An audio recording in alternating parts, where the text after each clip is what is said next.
Assalamualaikum warahmatullahi wabarakatuh.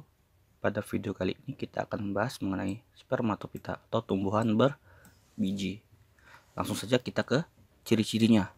Yang pertama, mempunyai bunga atau organ biji yang dihasilkan oleh strobilus atau bunga.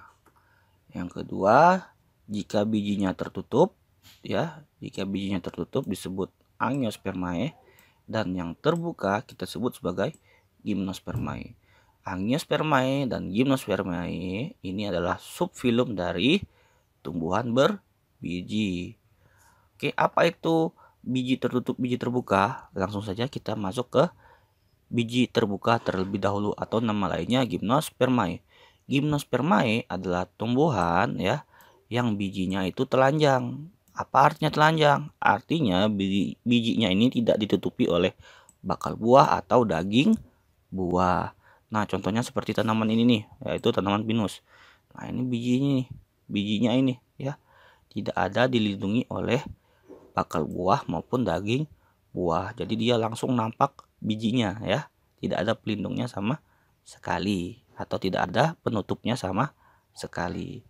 Oke, ciri-ciri yang pertama pada umumnya untuk gymnospermae bentuknya itu perdu atau pohon. Perdu ini artinya tumbuhan berkayu yang bercabang-cabang, tumbuh rendah dekat dengan permukaan tanah. Itu yang dimaksud sebagai perdu.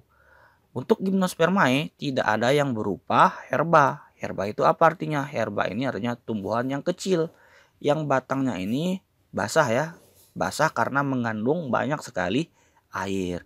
Dan batangnya ini tidak mempunyai kayu. Karena dia tidak mempunyai kayu, maka untuk herba batangnya itu lembek sekali, mudah sekali untuk dipatahkan.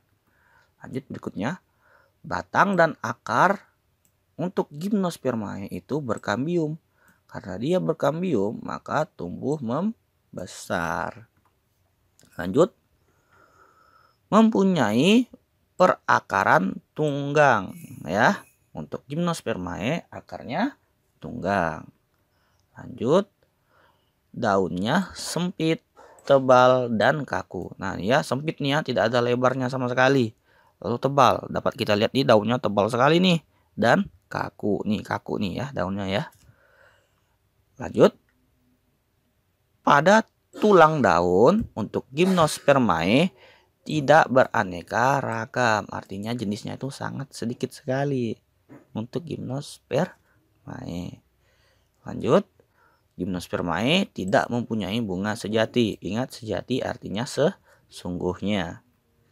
Lanjut, alat perkembangbiakannya yang berbentuk kerucut disebut dengan strobilus atau runjung. Oke, lanjut, pada bakal biji tersusun dalam strobilus. Jadi di dalam strobilus ini nanti terdapat bakal biji. Bakal biji inilah yang nanti akan berkembang menjadi biji.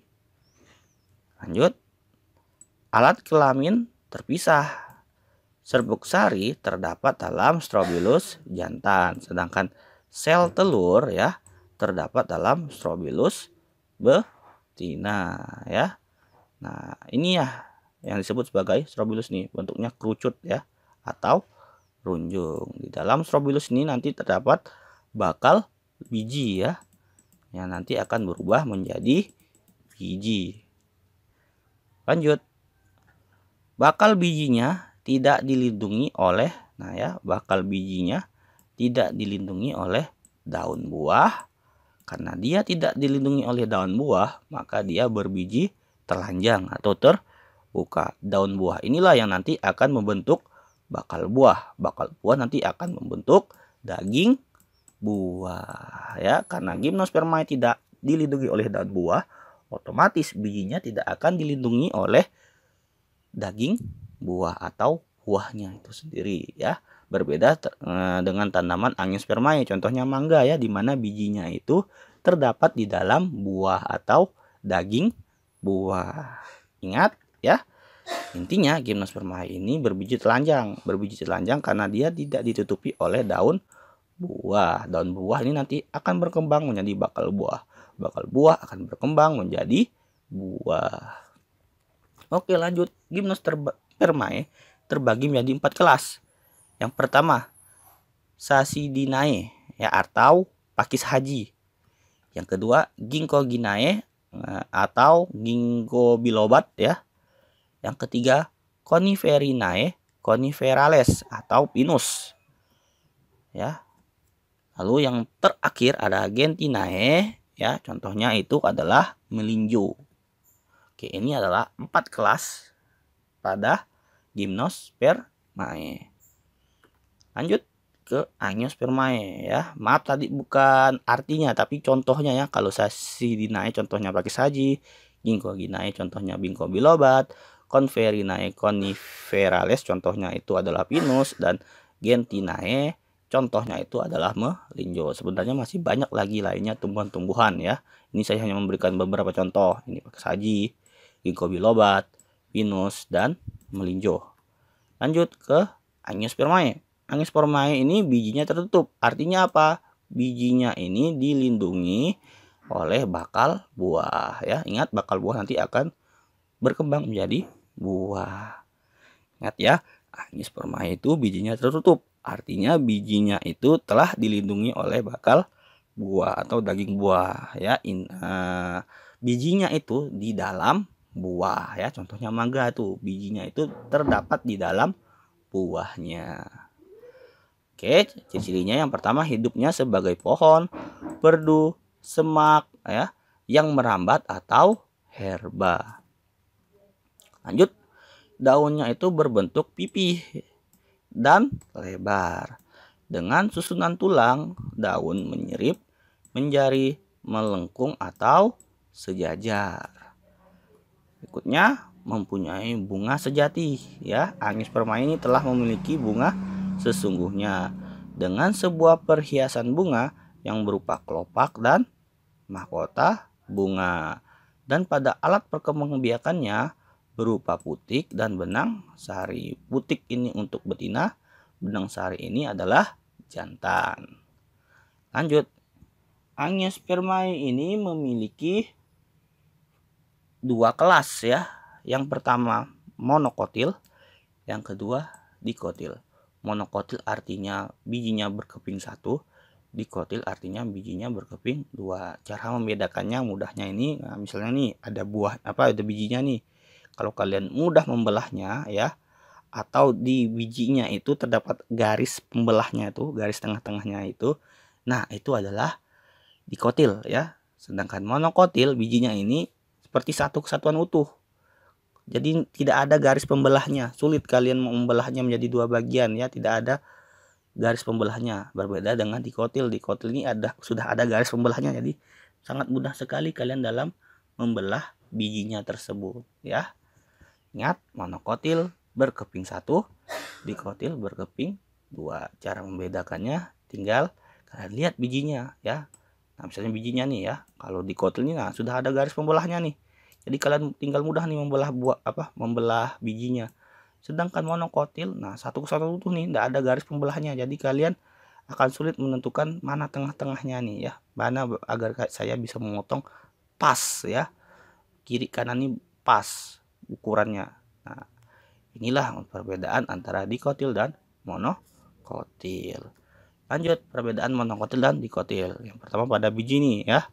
Kalau dikotil memiliki 2 kotiledon. Kotiledon ini akan artinya ini bakal daun ya. Nanti ini akan berubah menjadi calon daun ya, daun kecil, daun pada perkecambahan. Sedangkan monokotil hanya memiliki 1 kotiledon ya. Makanya ya sebelumnya ingat ya, dikotil berkeping 2 ya.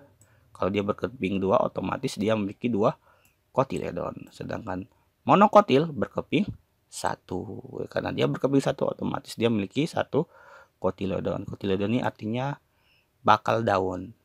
Lanjut, untuk tumbuhan dikotil ya, tulang daunnya ini menyirip atau menjari. Nah ini ya, menjari nih ya, nih menjari ya, ataupun menyirip. Nah, ini menyirip nih. Ya, menyirip. Nah, ini menyirip ya. Sedangkan untuk monokotil, tulang daunnya itu sejajar. Nah, ini sejajar ya. Ataupun melengkung. Nah, selain sejajar dia juga melengkung. Lanjut ya. Untuk dikotil ya, pada batang maupun akarnya ada kambiumnya. Nah, ini kambium nih yang melingkar nih, garis lingkaran ini yang kita sebut sebagai kambium ya. Dan berkas pengangkutnya ini melingkar nih. Nah, yang saya buat bulatin nih, ini adalah berkas pengangkut. Ingat, berkas pengangkut itu pada tumbuhan yaitu xilem dan flum ya. Nah, ini berkas pengangkutnya melingkar. Berbeda dengan monokotil. Monokotil tidak ada kambium ya, dan berkas pengangkutnya ini tersebar ya di mana-mana, tidak seperti dikotil melingkar. Kalau monokotil ini tersebar di mana-mana. Oke, lanjut ke bunganya ya. Untuk dikotil, bunganya itu kelipatan 2 ya, jadi 2, 4, 6, 8 dan seterusnya, atau kelipatan 5, 10, 15 dan seterusnya. Oke, coba kita buktikan ya. Nah, ini contoh dari daun dikotil. Benar nggak dia itu kelipatan 2, 4 atau 5? Ini 1, 2, 3, 4, 5 ya. Betul ya. Kelipatan 5 dan seterusnya. Sedangkan monokotil ya, bagian bunganya kelipatan 3, yaitu 3, 6, 9 dan seterusnya. Oke, kita buktikan benar nggak nih ya kelipatan 3. 1, 2, 3, 4, 5, 6. Benar ya. Kelipatan 3 dan seterusnya. Lanjut, untuk dikotil akarnya ini tunggang ya.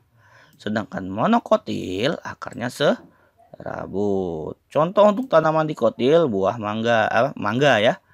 Mangga itu akarnya tunggang. Akar tunggang, bijinya juga berkeping 2. Artinya apa? Buah mangga itu nampak garis tengah-tengahnya ya. Sedangkan untuk monokotil contohnya adalah jagung ya. Nah, jagung itu akarnya serabut. Nah, jagung tuh contohnya biji jagung tuh. Coba kalian lihat apakah ada garis pembatasnya tuh di bijinya. Mau membelahnya gitu ya. Gak ada kan? Kenapa tidak ada? Karena dia berkeping 1. Oke, cukup sekian video kali ini. Kita akhiri. Assalamualaikum warahmatullahi wabarakatuh.